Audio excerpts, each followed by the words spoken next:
Wholesale to Million family? Happy Tuesday. I'm bringing you back with another subscriber first wholesale deal interview. I know you guys enjoy this. If you do, show me some love, smash that thumbs up, and then throughout this interview, if you find any value, smash the thumbs up, comment below and let me know. And if you don't, go ahead and give me the thumbs down.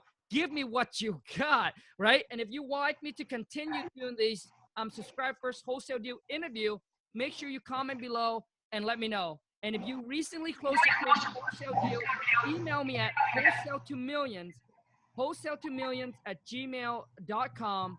And I would love to get you onto the channel so you can share your stories with everybody, okay? Wholesale to million with an S, at gmail.com. Now, you guys, I'm about to bring on Mikey. He's in California, just closed his first wholesale deal for $4,000. Well, actually for $9,500. He had to split it with his partner, so he got $4,750 from direct mail. So you guys put your hands, your thumbs together. Help me welcome Mikey. What up, bro? What up, man? How you doing, Khang? Good, man. I know we have some technical issue, but we're ready to rock and roll. And before I let you take over, Mike, I want those of you who haven't followed me on Instagram, hit me up on IG. Go to Khang, Khang, dot like a period, WTM. And if you are new to the channel, and if you like this Asian dude, smash that subscribe button and let's join the family, you guys. I'm going to share and teach you everything I've learned about wholesaling so you too can go out there and create your own success and make that money. All right, Mikey, I'm going to let you take it over, bro. All right, man. Just everybody, kind of your stories, your background a little bit, and then we'll lead into your first wholesale deal, dude. Okay. Yeah, my name is Mike. I live in Fresno, California. You know, as you guys know, the market here is pretty competitive. You know, California is always crazy. I work full time. I do real estate part time, and I just got into it like about 5.5 to 6 months ago. My work as a full time, I'm a correctional officer. So I work about 40 to 50 hours every week, man. So wait, you're what? A correctional officer. What's that? A correctional officer. So I work in the jail. I watch the inmates and stuff like that. Yeah, man, it's crazy. So, you know, like a lot of people ask me like, oh yeah, are you scared? You know, like, you know, are you like, is it dangerous? And you know, like it's not that dangerous. It's not as crazy as what people make it to be. But I got into real estate wholesaling through one of my buddy. He used to do flips about 5 years ago, and he kind of got me into it. But he kind of introduced me into real estate at that time, but I wasn't like as interested, you know. Me and him, we started work together, and then he had left after about 2 years, and he started he started flipping with one of his other partners, and then I got, you know, now I was interested in what he was doing. So I asked him, you know, I kept on texting him, hey, you know, what you doing? Like, you still flipping? And he's like, no, you know, not really. But he said, there's another thing where they're doing, it's called wholesaling. And he kind of introduced me into it, but I just started going on my own, man. Like, you know, I went online. I saw Max Maxwell's video, and then I started looking you up. And then, you know, you have, you know, how like there's a lot of people following Max. So they're like, hey, you know, refer to Khang. So I looked at you and I was like, oh shit, dude, this guy's making big money, man. Like, you know, I just love the energy, man. Like I love the energy, man. And, you know, I'm Asian too. So I'm like, man, I feel his pain, you know? So that's pretty much how I kind of got into it. But, you know, 5 months ago, I was just kind of like, man, is this really going to work? You know, when you first get introduced to new things like this, you always kind of think it's kind of skeptical. You know, like, is this going to work for me? Like, am I doing it right? The most important thing is, am I doing this right? You know, because everybody wants the exact way to be told, hey, you're supposed to do this, you know? And then as for me, I'm kind of like, damn, I need that direction, you know? And then I didn't want to mess up somewhere where I have to, you know, get in trouble or something, you know, like get caught with legal stuff. So, I was kind of like, you know, I'm just going to go in and dive in and, you know, I started going to my county and asked them for about, about a couple of weeks. I went in and out back and forth trying to do probate and trying to get the tax delinquent list. And then once I got the tax delinquent list, I was like, okay, um, downloaded it, put it on the USB. And then after that, I paid my nephew to skip trace 300 listings for $100, And at the time I was like, I'm just going to let him do it because I don't have the time. And I did my own for like about a couple of days, but that listing is like 9,000 or more. So, at the time I was just like, okay, well, I'm just going to start with 100. So I did 100.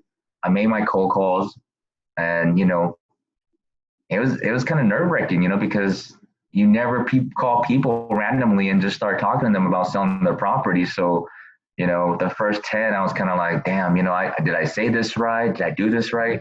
And then after that, it was like, yeah, it's not too bad, So I basically went off the delinquent list. I did my cold calls. And then after that, I used the same list and I sent my direct mail. But I was only doing about 30 every 3 days, 30 mail every 3 days, So I sent out 30 letters and I wrote it on my own, on a yellow letter and a red pen. So I did that, and I think I sent out about, after the third month that I got into it, I started doing the letters, and I sent out about maybe 150 in 1 month. And I was kind of like, dang, like, I don't know if this is gonna work. It's only 150, and I hear people talking about it's almost like a 1%, reply only. So it was crazy because I got 3 calls within the first month, and they were all just calling to tell me that they're not selling their property, And I was like, oh damn, I thought this was gonna be a good lead or something, So it kind of got me excited because they called back, So I knew it worked, right away. I knew it worked, and then about 3 weeks later, sure enough, I got a call from this guy, and he, I guess he had a situation where, he was pretty motivated because his wife had just gotten into, she had just gotten a stroke, and he was about 80 years old, and he thought that she was going to pass away.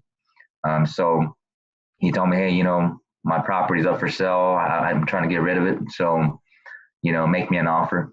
So I go, okay, I looked up the property real quick, and I looked at the ARV, and then, I threw him a number, and, at first he said, oh, like he'll think about it. And the general thing is they always want to think about it, right? So I'm like, dang, I don't know what else to say.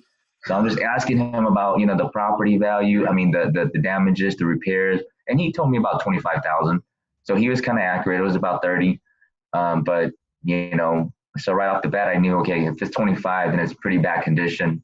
And so, yeah, that's how I got my deal. I made him offer the first time and he didn't really like it. So, in my head, I was like, man, maybe I should have went up more. So I called him back the next day and I said, like, how about, 61,000, and he's like, yeah, he'll think about it. And then I asked him, hey, like, what's a number that you think that will make you happy? And he said, well, my property is worth a little bit more. So, how about 65, And so I go, well, how about this? I'll do 62.5 and I'll take care of your tax liens, and on the thing, and it showed that he had about 3,000 in taxes. And I said, okay, well, if you have anything more than that, then, it'll come off your portion, your profit of how much ever you're getting. And so he's like, yeah, okay, that makes sense. So I told him, hey, I'll come over right now and we have to sign some paperwork. He's like, okay, yeah, come by. So he told me his address. I went by that same exact day within 15 minutes, got it signed. But, spent about an hour talking to him, trying to build a report. And he was a really, really cool guy, really old, but still really strong guy, But that's how I got my deal, my first deal. Gotcha, Mikey. So, Mikey, dude. So, I mean, 5 months in, dude, 5 to 6 months in, and you got your first wholesale deal, dude. That's pretty good, man. That's pretty good. So now my questions on this one is that, so the property, is it vacant? Is it own, occupy, rented? Yeah, at the time, it was still occupied. He wasn't staying there anymore with his wife, but his grandson was staying there. Gotcha. So Okay. yeah. So okay, so his grandson was staying there. How many bedroom and bathroom is the house? So this house was a two bedroom and one bath. Okay. So And it was okay. about 780. That's about 800 square foot. Okay, good.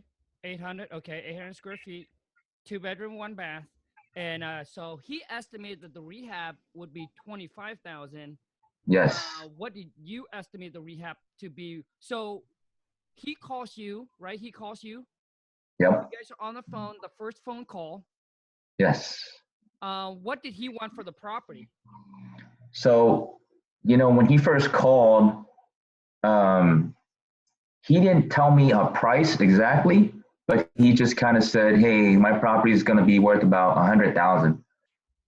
So, and I looked, and it was worth about maybe 130, Okay. around 125 to 130. So, um, I looked at it real quick, and right off the bat, I knew, okay, if he said 25, I try to just, kind of like look at it and add a little bit more to it because typically, sometimes they kind of, don't estimate it right. So I looked at it and I go, okay, well, if it's 25,000, you know, I'll take his word for it. And I just kind of subtract that from the 100,000. So I told him, hey, it's going to be about 75 already. It's going to drop the price to 75. Now, if I'm going to fix it and I'm trying to make a profit, I can't give you 75, because I'm going to hold it for about a couple of months and I'm going to fix it. And I don't know what else is damaged in the property. So it could be a little bit more. So I told him, the most I could do is probably 55, you know? And so at that number, I think he kind of like liked it, but I think he still kind of felt like he wanted more. So in my head, I gave him that offer and I was like, that's probably the most I can go for right now because I haven't seen the property yet. And then I don't know why I said that, but obviously I was new, so I thought I had to see it first to know exactly what to make an offer. But sometimes like I watch you do, and I'm like, man, you just throw these numbers out there, and they're like, yeah, I'm taking it, but I'm not that good yet. So I just said 55, and I told him we'll take care of all the stuff that he doesn't need. We'll take care of all the closing costs, and we'll take care of all the fees. And he doesn't have to pay any realtor fees. And so it made it sound like it was pretty good, but I don't think he was as convinced, and he kind of had to go talk to his daughter or his wife. Okay, got it. Yeah. So the first phone call, he didn't give you a price, an asking price, but Yes. you were able to get a price from him of what he thinks the property is worth. So that's good. Yes. And he Yes. mentioned to you it was 100, Yes. and you looked it up and you're like, wow, this is a 130. So he's already like kind of what, 25 or $30,000 off of what the Yes. actual ARV is. So Yes. to me, you guys, those are good indicator. Like I'm sharing with you guys this because those are good indicator. Two bedroom, one bath, 800 square feet. He mentioned the rehab is 25. What did you like after seeing the property? What did you figure the rehab would be? We actually had well, it's a smaller home, so the square footage is not that big. So we actually had a construction guy come in and do a estimate. Sure. And this guy, I guess he used to do it for my buddy that used to flip. Mm-hmm. So he estimated the whole thing, everything from top to bottom, to about 23,000. Give or take 23,000. Sure. Okay. So So let's go ahead and just use those. So I'm just going to go ahead and round it up, make it even. So go ahead and use the 25,000. yes. So Mikey, what is actually needed? Like windows, kitchen, bathroom, like So you're talking about like a whole like remodel. Like, I mean, the place was just like as is condition. Like it was a bunch of stuff in there like trash. Um, there's all kinds of stuff. sure. Like it's crazy. They had like their mattresses from like maybe like 10 years ago. It wasn't the cleanest condition. And um, let's just say the windows were old. The roof, there was a leak coming from the top, so the roof needed to be redone. The I would say the kitchen needed the cabinets, all that, basically everything, you know. But I mean, it was still pretty stable, pretty good. It's just that, you know, the windows, the floors, paint. You're talking about the wall. I got you. So my question for you, Mikey, is that, Yeah. so you mentioned it needs everything. So it needs a new roof? Yes. Okay, so it needs a new roof. It needs new windows, Yes. flooring, exterior, interior paint, Yes. and now kitchen and bathrooms also need to be updated, I figure, right? Yes. But Yes. now, but are we talking about granite countertops, stainless steel appliances, and tile floor, shower tub, and all that, You know, or just, or just, or are we just talking about the rental standard? what? I think maybe the construction guy. I didn't ask him completely, like, you know, if this is going to be granite countertop, Yeah, but he did say it was going to be rental ready. gotcha. So, Okay. you know, for the future, for future references, you know, maybe I should ask and say, hey, is this going to be top notch? You know, so that way you get a better pricing. You know. Well, the Um, thing, we're right. And the thing is, for those of you who's listening, who said, hey, I don't have any construction background, because I have this question comes up all the time. Khang, I don't have any construction background. I don't have any construction experience. I don't either when I first started. I know shit, man. I know nothing, right? I don't know that's what a laminate flooring, yeah. I don't know what shingle is. So I'm breaking this down to you so you can take notes. That's why I'm asking Mikey these questions, because the contractor said this is a $25,000 rehab. To me, a 2-bedroom, 1 bath, 800 square feet, in perfect conditions, new windows, new sidings, new flooring, paint, especially roof. I mean, roof is only going to cost you what, at least 5 to 7 thousand if they're just putting on. If they don't have to if they don't have to take it down, right? Which means they don't have to strip off the old roof and put on a new one. That costs even more. That's going to cost you about 10,000. But if they're just putting on a new layer of shingles, it's going to cost you, in this case, 2-bedroom, 1 bath, probably in the 5 to 7 thousand. Mhm. Okay, that's why I'm asking Mikey all these questions. So those of you, you can take notes. So when you talk to the seller the next time, oh, my house is a 2-bedroom, 1 bath. It's between 800 to 1,000 square feet. It's going to need everything. So now you have a good ballpark of what it is. All right, you just need a good ballpark of what it is. You don't need to know exact of everything costs. So to me, I mean, when I first started, for those of you who don't know, when I first started, I started out fix and flip. It was a nightmare. I started out fix and flip, but that's where I learned all of my pricing, all of my construction pricing, and everything like that. To me, to put this house in perfect conditions, like granite countertops, stainless steel appliances, surround tile, shower, flooring, all that, it's going to be more in the 40 to 45K. All right, 40 to 45K.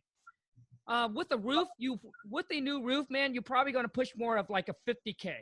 Okay, so 25, that's probably a rental grade. They're probably just going to go in there, clean it up, paint it, and all that. You know, so now you guys have an ideas of what a rental grade would cost, and if it's in a flip, what it would cost. Okay.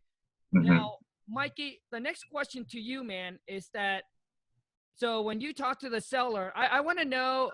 So let me see here. So you made an offer of 55. He didn't accept it. He wants to think about it. You call him back the next day, and he's the one who said, "Hey, he will do 65." And then you guys meet at, and then he wants to do 65, and you came at 62.5. Yes, but you know, it was kind of like I didn't know what I was, because you know I could have just, he wanted 65, well he wanted 62.5, and then he said that for us to cover his 3,000 in liens, because he still had 3,000 in taxes, back taxes that he hasn't paid yet. So so to me, I was thinking, okay, yeah, that makes sense. You know, I'll do that. 62.5 sounded good, but at the same time, you know, it totaled out to be about 65.5, because Gotcha. that's what we're covering, or Yeah. that's what we're purchasing the price at, you know, the house at. So you know, 65.5. And I spoke to my friend. He's like, hey, just put it under contract, man, and we'll talk after that. We'll go down if we have to, you know. So I go, okay, 65.5 it is, and I met up with him, put him under contract. Um, yeah, spoke to him for about 30 minutes, got to know him, and then signed the contract. I got you, man. So now, my next question is for you, Mikey.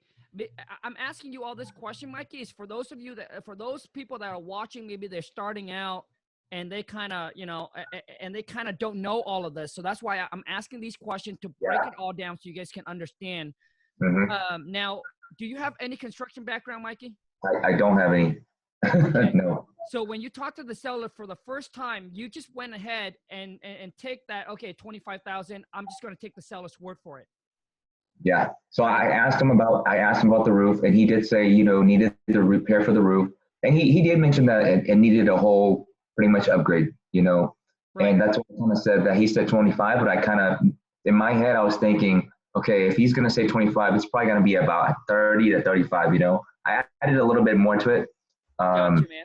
until I saw the property. So that's kind of like how I knew my number. But you know, even then, when I did my formula for the ARV and the max available offer, like I was higher than, you know, what I should have offered, you know. I think 55 was the max that I should have offered at, and I did that. And so he wasn't too happy, but you know, like being so new, you kind of just want your first property to be under contract. And in this market, you're thinking like 65, you know, people are still purchasing at like, you know, 80, 90 to 100, you know.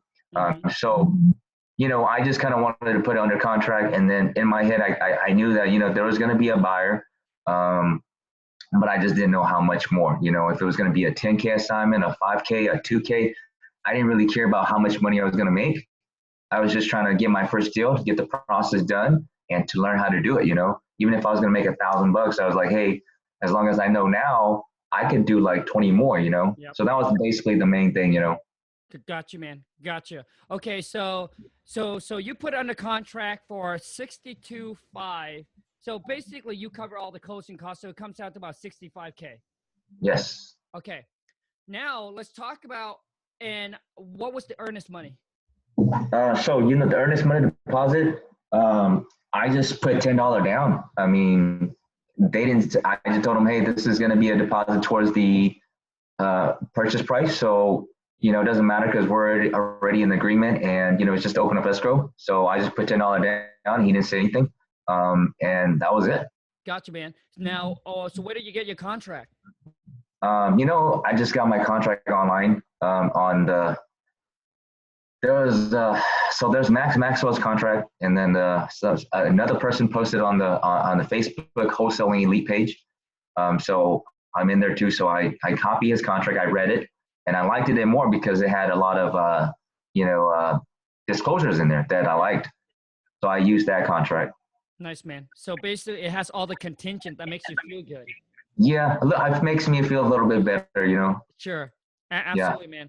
So you got the earnest money, $10, and how long did you tie the property with the seller up for?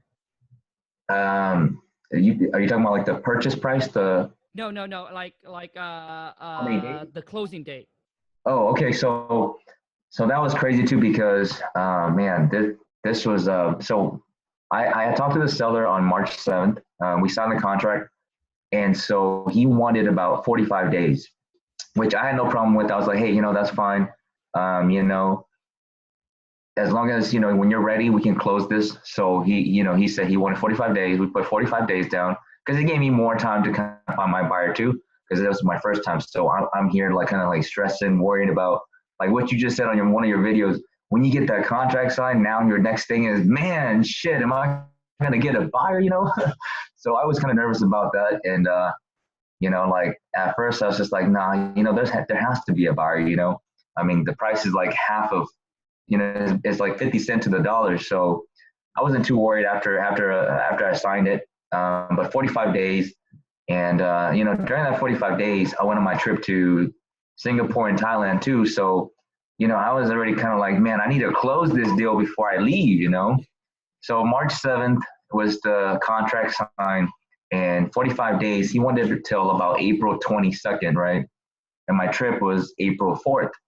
So I was kind of like talking to him daily to kind of say, hey, you know, how are you guys doing? Do you think you can close it by April? You know, and he's kind of like, you know, he'll try to, but I kind of figured that no one was going to help him. You know, he only had his grandson, you know, and his daughters, they all work. So, you know, so I went on my trip, came back, and they're kind of not even doing it, you know, any moving yet. So I'm calling them. They're like, hey, okay, we'll need another week.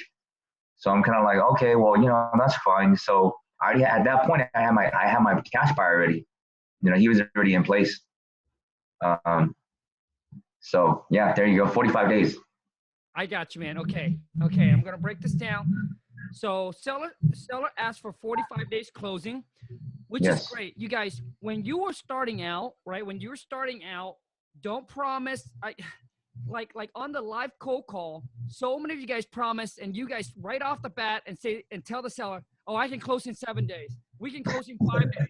We can close in 15 minutes." You guys, when you are first starting out, listen to me. Like, don't need to make that promise. Even when a seller tells you, "Oh, I want to sell it ASAP. I want quick closing." Listen to me. This is what you tell them. You said, "Well, we're closing within the next 30 days or sooner. Will that work for you?" And majority of the time, listen to me. Majority of time, seller closing within 30 days or sooner is a fast closing for them. Do not promise them the 15 days, and then you have to put in the contract, 7-day closing, you get the contract. Now you only have that period of time to go and market and find your buyer. You guys don't don't need to make that mistake. When I first started out, I made that mistake. I think that to get a good deal, I got to come in, I got to offer quick closing. So I tell them 5 days, 7 days. And I was afraid that, well, what if like 7 days, man, I'm not going to have enough time. So I was debating, contemplating over it and all that. And I ended up losing a deal to somebody else. Remember, and always ask the person. Don't ever assume. Always ask. Ask them, "Mikey, so if we can agree on the price, how quickly do you want to sell and close escrow?" Mikey be like, so don't assume, right? Don't assume that the seller needs 5 days, 7 days, or whatever closing. Don't assume. Ask them. All right, you guys, ask them. And the next thing I want to share with you is that, like, I understand where you guys are coming from, man. I was there. Like, you finally got somebody to say, "Yeah, I'm ready to go." They signed the contract. You sign the contract. You'll be like, "Oh, shit. Now this is real," right? Now this becomes so real to you. You'll be like, "Oh, my God." You get anxiety. You get nervous. First, okay, you get all this emotion. Comment below and let me know if this is you, and smash the thumbs up and let me know. You get all this excitement going in. "Oh, my God, I got a contract signed. Yay." And then you'll be like, "Oh, my God, now I got to find a buyer. What if I don't find a buyer? What's going to happen? Is the seller going to come after me? Are they going to sue me? Or, like, do I have to be pushed to pressure to move forward to buy this property? I don't have the cash. Oh, my God, like, you have all this crazy." So listen to me. So listen, when you get the contract signed, you should be happy.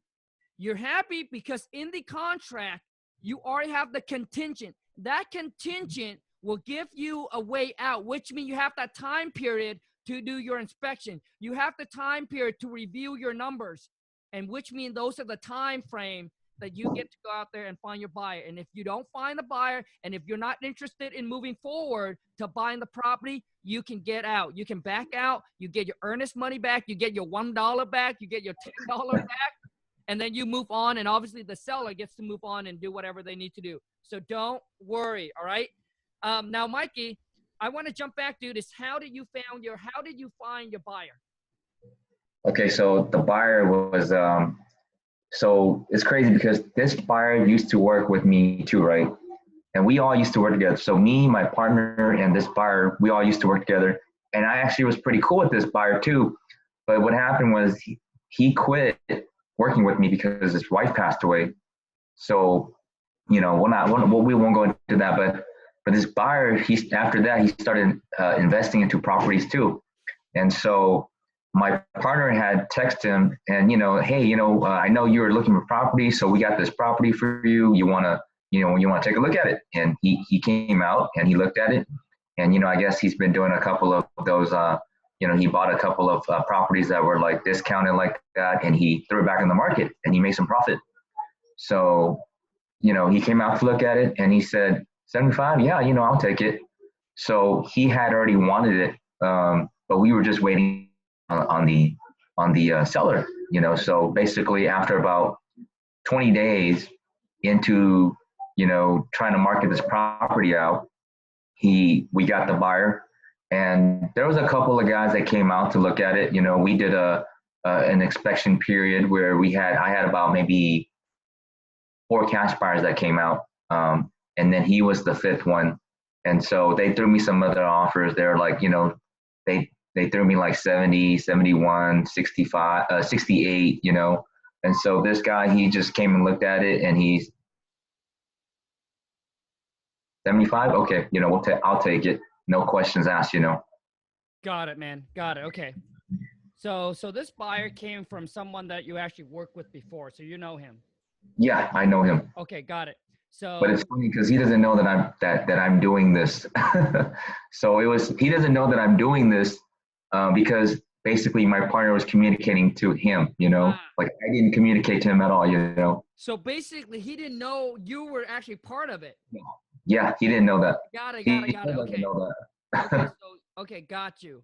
So you got the property lock up. You sent out 20 days later. You end up finding this buyer. Yes. Now let me ask you this questions. So is the buyer cool with? Is the buyer agree on the ARV to be 130? You know, honestly, man, like we gave him the price, and I'm assuming that he knows what the ARV is, you know. But you know, like you said, like I was watching your video like yesterday, right? Every buyer has their own percentage that they go by, you know, and maybe he might not have been that 30%er. He might have been that 20%er, you know, or that 15. I don't know. So to me, I was just like, hey, this guy, he'll buy it, and you know, I don't know. I mean, like it worked out for him, so hey, it worked out for us. So they're happy, we're happy, you know. No. So that was it. I completely understand, but I'm about to share some with you guys and with Mikey as well. Mikey, so what do you think? The rent would be on this one? The rent? Yes. You know, like in our area, it's probably going to be about $950 to $1,000, because apartments here are running about 900 out to 1,100. So, you know, after updates and everything, you know, I kind of did the math on like, let's say if I was to fix hold, you know, and rent it out, you know, you could probably profit about, you know, maybe 100 to 200 bucks a month. Gotcha. Okay. Got it. So let me share something with you guys. When I'm talking about, like yesterday, those of you who didn't join me on the live streams, let me share something with you right now. So if you take the ARV, let's assume the ARV is correct, 130 minus 30%, that puts you at 91,000. If you take 91,000 minus 25,000, all right, in the repair, that puts you at 66,000, which means the buyers that buys this thing at a 30% discount, which means that's the profit they want to make is 30%. The most they're going to pay you is 66,000. In this case, it's not going to work for Mikey. Well, it will, but Mikey will only end up making like what, $500 because he got under contract for 65.5, right? Yes. 65.5. But you guys got to understand, there are different buyers. There are different types of buyers out there. When I first started, nobody tells me this. Not when you go to the RIA people don't even tell you this. Yeah. There are different buyers out there, right? And how you will know is you ask your buyer, what are they want to make on a property? What formula do they work with? What kind of percentage are they looking to make? Because for this guy, this guy could be just like Mikey said, he could be at 25%. So if I take 130 minus 25%, that puts you at 97,005, but I'm just going to round 97,000 minus 25. That puts him at 72,000, which means he'll buy it at 72,000. So that puts him at a 25% discount buyer. Maybe he's even at a 20% discount buyer. 20%. That puts you at 104 minus 25,000. That puts him at 79. So to him, if all he wants, right, is to make 20% on his money, right? He said this is a killer deal because he's buying it for 75, but technically he would even go up to like 79. So for him, this is a good deal. And you guys, there are different types of buyer out there. The one that is super savvy, they go to the rehab, they go to the class, they take the seminars. They are the one that's going to be like, hey, I'm strictly about the 30%. Because the 20% is not going to make sense for them. All right. So I'm not going to go into super details on this. If you just have to check out my live streams that I uploaded yesterday, and I'll explain a little bit more into that. So now my next question for you, Mikey, if you found, and I hope this is going to actually help you unlock on your next deal. If you find the buyer within 20 days, Mm-hmm. and the buyer's obviously going to pay cash. Yes. So how soon did the buyer say that he can close? You know, the buyer said as soon as we're ready. You know, I mean, usually the buyer, when they like the property and when they want it so much already, you know, they'll wait. They'll say, hey, I'll put down the $500 earnest money deposit that you want, or 1,000.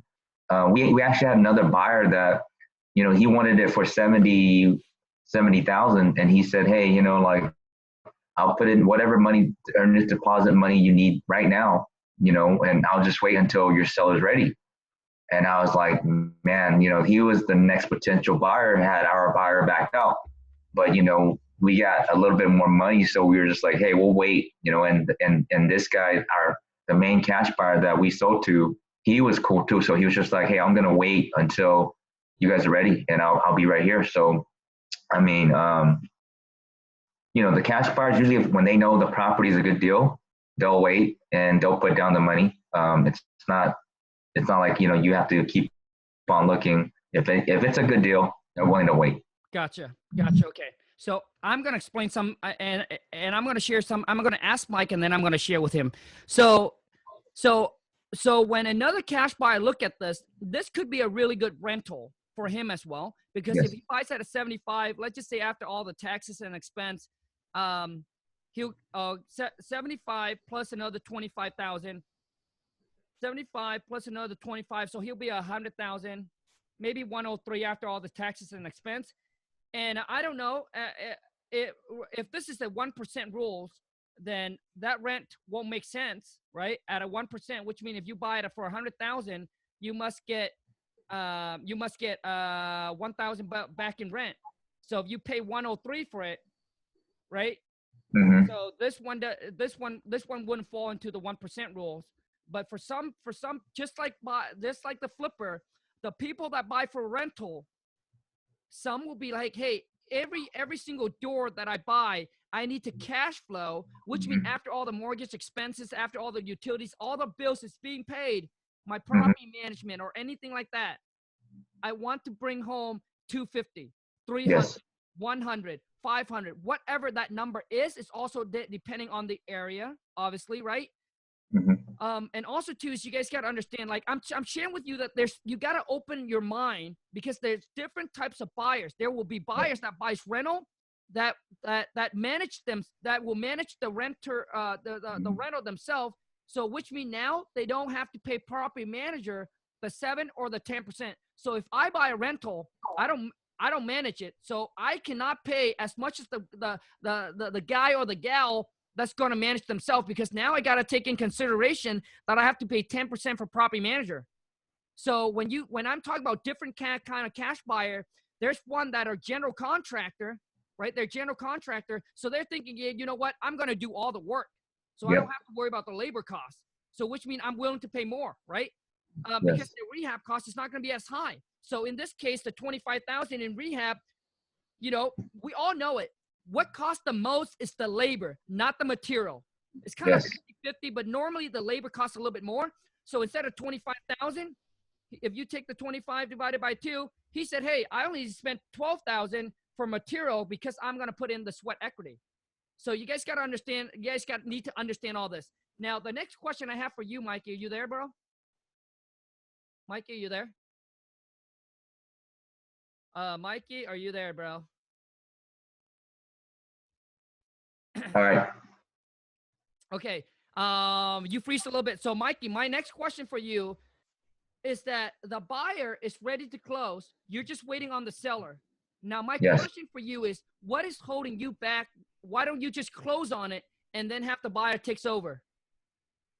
This is the thing. So, you know, like me I'm a newbie, but at the same time, I kind of figured that, you know what, it wouldn't be right to let them close on it and the seller's not ready. And then now let's say the seller doesn't want to leave. Now the buyer's going to have to, you know, deal with that shit, you know, or all that bullcrap, you know. Got it. You know, we can't close it until he's completely done. You know, we don't want the seller to keep on going back to get stuff or to say, hey, I still wanted those things, you know. and now your buyer's already throwing things away, you know. Got it. So to me, you know, I was like, hey, you have to get out. In order for us to close, you have to get everything done because we want to start working on the property, and we don't want anybody to come inside and get injured or whatever for that reason. Sure. So I kind of put it in that terms to the seller, and you know, he knew. Yeah. Got it. You, a lot of times some of you guys will be like, because I got a lot of you guys question and saying, Khang, why do you charge so much for a phone call? So I charge $500 for 15 minutes. I get DM, I get email all the time. Khang, why so much? Let me tell you something. When you are going through this, what if that one phone call that I can help you solve this problem right now, dude, like that, and get all that stress and worry away, and you can go on your vacation trip and not have to worry about it. Because I'm about to share with you right now, bro. This is what you do, dude. All right? And that's why, dude, mentoring, having a mentor, that's why when I first started out, man, I know I needed a mentor, because when I come to a situation like this, I want to be able to text him or pick up the phone and get my question answered. So what you do, Mikey, when the next thing that happens to you like this, bro, dude, whenever the buy's ready, dude, close. And this is what you tell the seller. We're ready to close on it. I know you needed that extra time to vacate, right? Pick a date, Yeah. right? So 45 days, by that time he's out. You just need to now relay that information over to your buyer. Say, hey, Mr. Buyer or Mrs. Buyer. So basically, we're going to close on it. And here's the situation. The seller is going to need 30 days after closing to vacate. Are you okay with that? Mm-hmm. And most buyer, trust me, man, your buyer would have no problem with it. Your buyer would have no problem, because you tell the buyer, hey, we're going to close on it. And then the seller, because it's normal, man, right? If the property's rented, you're going to give notice to the renter. The renter still needs 30 days to vacate. So it is normal. But, okay. But you don't know any better. So you'd be like, okay, well, the closing date, dude, I know this. When I first started, exactly same. So you set the closing date with the seller. So you figure that the buyer needs to close the same time with the seller, because that's the day that the seller's going to move out, and it works out. No, you just need to now tell the buyer that. And like I said, do not assume. Why do sellers was willing to sell the property at a discount? Situation. So don't assume, I don't think it's going to work for my buyer. But no, dude, I have buyers that we tell them, hey, when you buy this property, when you close on it, you will have to go through the process of evicting the renter. Are you okay with that? The buyer said, yeah, man, let's go. They want the property. They know how the process of evicting. So they go to the renter. They offer the renter some cash. The renter, dude, they offer the renter some money, and that renter was out in 5 days. That renter was like, dude,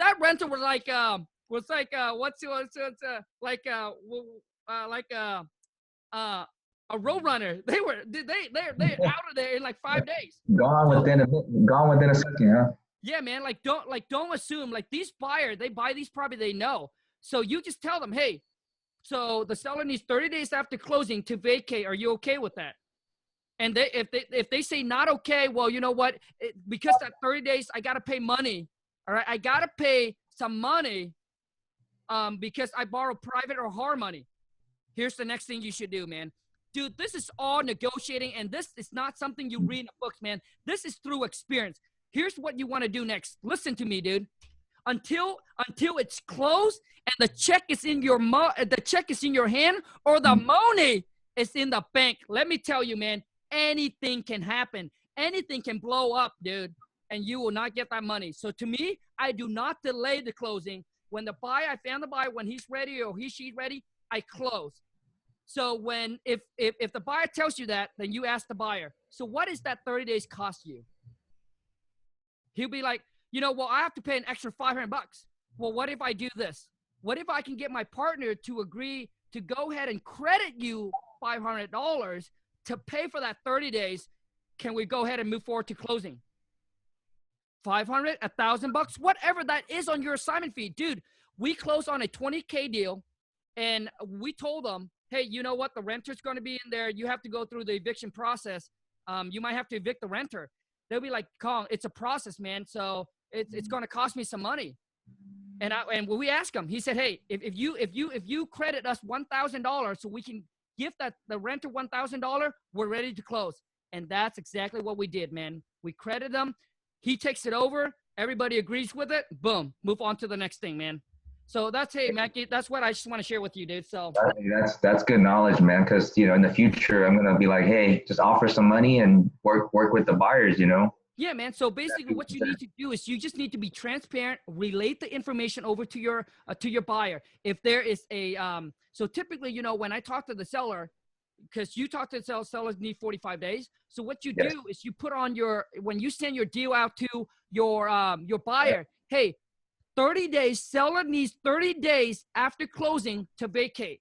Or, hey, property's currently rented, buyer to take over with renter and give renter notice. You just need to put that so when the buyer looked at it, they know what the situation is. All right, you guys. So there you go, man. Awesome. Let me see here. So that close, you came back and you got the check. Yeah, man. I mean, so basically, when I came back from my trip, I called the seller and I was like, hey, we're ready to close. It's time. And so he said he needed another week, and I told him, okay, but we're gonna go ahead and close, and we'll give you 3 days to be done. So my cash buyer actually came in and he said, well, if it's just going to be 3 more days, then he'll just wait 3 days. And it's kind of like you said, you don't want to wait too long because anything can happen. And I was kind of scared that something was going to happen. So for me, I just said, you know what, like I was praying and hoping that nothing happened, and thankfully nothing happened, And so, on the day of closing, yeah, he came in and they were done. So, but another thing was the seller had a mobile home car, and a big old boat in his yard. So I was like, hey, you got to make sure you get that out of the way, or it's going to cost some extra money from the seller, because I don't think the seller knew that was going to stay, So that was another issue. So then they finally got both of those things out of the yard. So everything else was cool. And then, closed. And yeah, man, it was like surreal, man. They called and said, hey, your check's ready. And I'm like, holy shit. Yeah. This is legit, Yeah. This is real. And, and it's crazy because when I went to go pick up my check, I saw the seller there too, that same exact time. So, I just talked to him and he said to stay in touch, and, I just wished him well, and that was it. Cool, man. Well, Mikey, man, you guys, everyone that's watching, I hope you get a lot of nuggets, a lot of value out of this, and show Mikey some love, man. Smash that thumbs up. And hey, thanks a lot, Khang. Thanks a lot, everybody. Yeah, man. Congrats, bro. Congrats. So we're going to wrap this up. So, Mikey, any last word that you want to say for those that are starting out, for those that are going at this, trying to, try and do their first deal, man?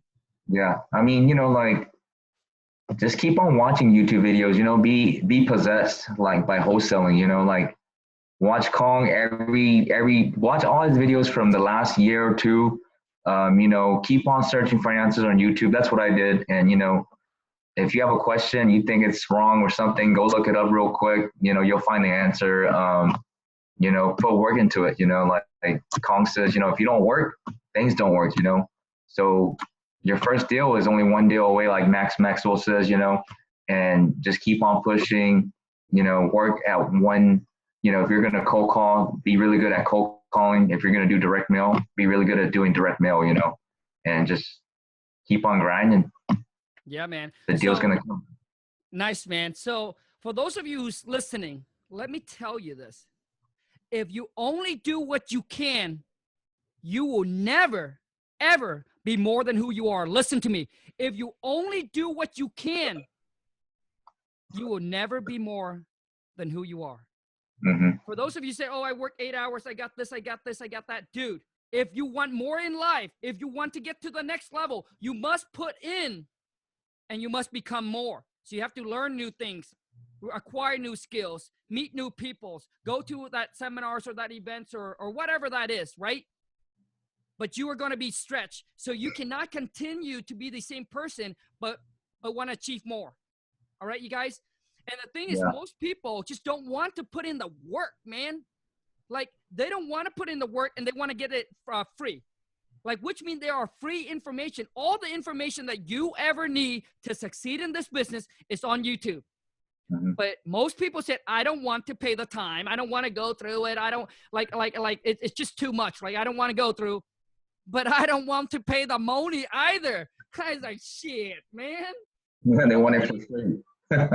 like you don't want to put in the time to go ahead and, just like Mikey said, Google it up, because all the answer will be there, because you have to put in the time to do all the research to do all the research to find your answer for free. So you're giving up your time to find the answer for free. But most of you don't want to do that. You rather just text somebody, right? And then ask them for free information, and they don't give it to you, and you get all upset and all mad. And you don't want to go pay for the information either. Like, shit, man. So, yeah. So I really want you guys to understand that, right? I really want you guys to understand that. That's why, like people are selling stuff, because they provide you with the convenience. If you want to pay for it, here it is, man. I give it to you right here, man. Right here. You can have it. Right? There's never something for nothing in life, you guys. There's always a motive or an exchange. A motive or an exchange. People do charity because it's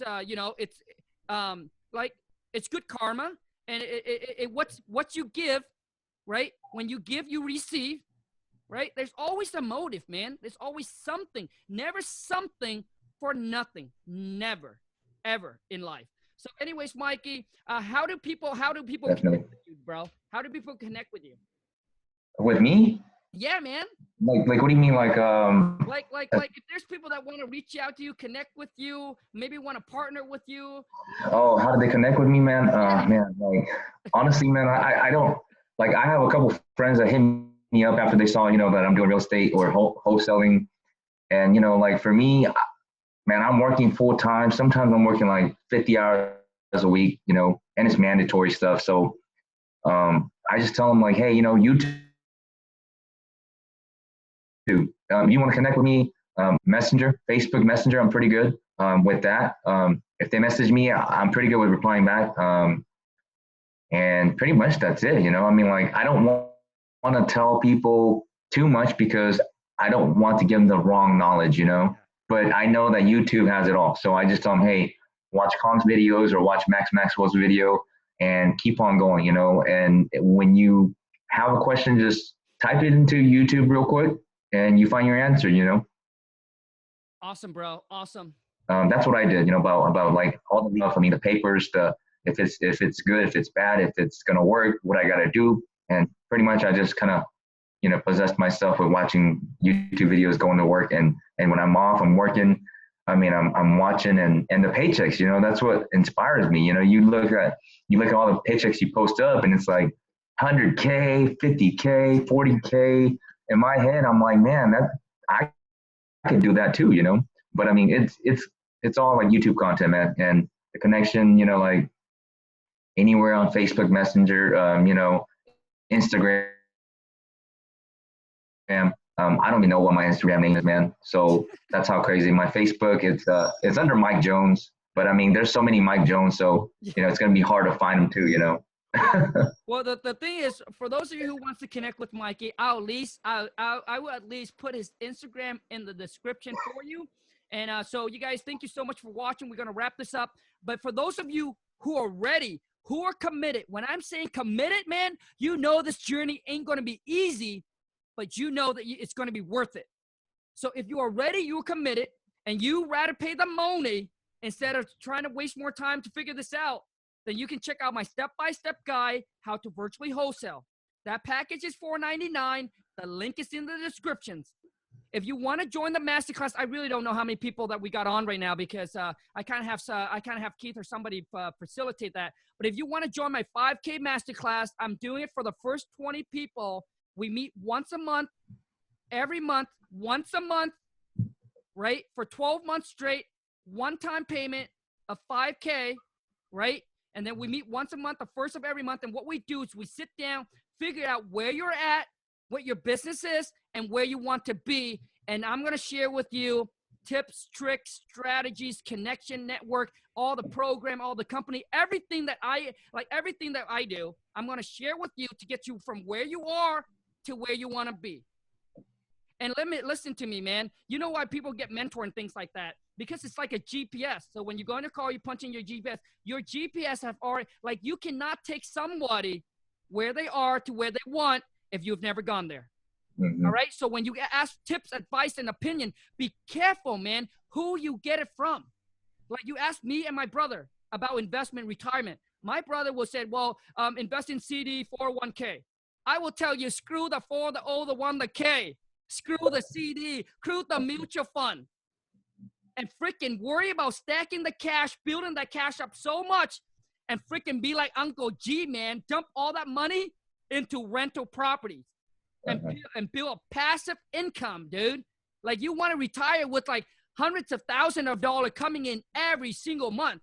Not a few drip, not 3,000 or 4,000. Come on, man. Dude, we are go-getter and dream catcher. We are the 3%. You know what I mean? Like if you do what the 97% do, you will get their results. If you want to get a different results, then you must stay focused and do what the 3% do, dude. I'm telling you, man, I don't worry about the 401k. I don't worry about the mutual fund, the CD. They give you 1 to 2%, dude. Take your money, worry about building up the cash, stack the cash, take all the cash and dump into rental property. I mean, that's exactly what my wife and I do, dude. Our retirement will be passive income through rental property, not through 401k, man. So be careful, man. Who'd you get your advice, your tips, your opinion from? Make sure that they are at where you want to be, because if they get there, they must have already gone through it. That's awesome. Show you how to get there, man. Anyways, you guys, thank you so much. I really appreciate each and every single one of you that becoming a part of the family. And if you watch all the way till the end, and if you haven't subscribed or smash that thumbs up, oh man, let's go. Thank you so much, Mikey, for jumping on, man. I really appreciate you taking your valuable time to do this with me, man. Thank you so much, dude. Thanks a lot, Khang, man. Hey, thanks for all the knowledge. And hey, man, I'm coming. This is gonna be like the next big thing for me, man. I already got another contract signed, so just making it, trying to make it work. Let's rock and roll, dude. So thank you so much, you guys. Take care. Just trying to scale up now, you know. Absolutely, man. Let's 10x that money, dude. 10x that paycheck. That's the goal, man. Awesome, hey, but thanks a lot for all the knowledge. Hey, I'm gonna keep on following you, and thanks for keep on doing the videos, man. That's like motivational, you know, every day. Cool, man. Hey, thank you so much, you guys. Thank you so much for watching. Take care. Have a great rest of your day. All right, thanks a lot. Appreciate it. Ciao, dude.